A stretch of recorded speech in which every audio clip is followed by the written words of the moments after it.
సమయాన్ని నియంత్రించడానికి ప్రయత్నిస్తూ ఉంటారు. అప్పుడప్పుడు సమయం యొక్క విలువని అర్థం చేసుకోలేరు. ఆలోచిస్తూ ఉంటారు, ఈ కొద్ది క్షణాలు గడిచిపోతే వృధా అయిపోతే పెద్ద తేడా ఏముంటుంది అని. కొన్ని క్షణాలే కదా. కానీ అలా కాదు. ఈరోజు ఒక్క క్షణం భవిష్యత్తులో పెద్ద మార్పుకు పునాది. ఈరోజు ఈ ఒక్క క్షణం మీ రేపటిని ప్రకాశవంతం చేస్తుంది. ఈ చిన్న చిన్న క్షణాలను ఎప్పుడూ పట్టించుకోకుండా ఉండకూడదు.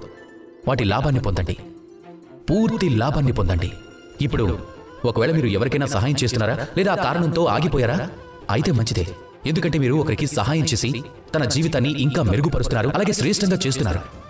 ఈ పుణ్యం, ఈ కర్మ తిరిగి మీ దగ్గరకు వస్తుంది, అలాగే మీకోసం మంచి చేస్తుంది.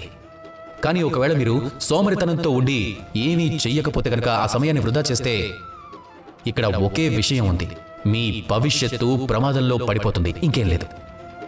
అందుకే ఎప్పుడు ఆగాలి, ఎందుకు ఆగాలనే విషయాన్ని అర్థం చేసుకోవడం చాలా అవసరం. ఒకవేళ మీరు ఆగడానికి కారణం అలాగే సమయం అనుచితం, కాబట్టి మీ భవిష్యత్తు ఎప్పుడూ బాగుండదు. కాబట్టి సమయాన్ని గౌరవించండి, దానిని పూర్తిగా ఉపయోగించుకోండి.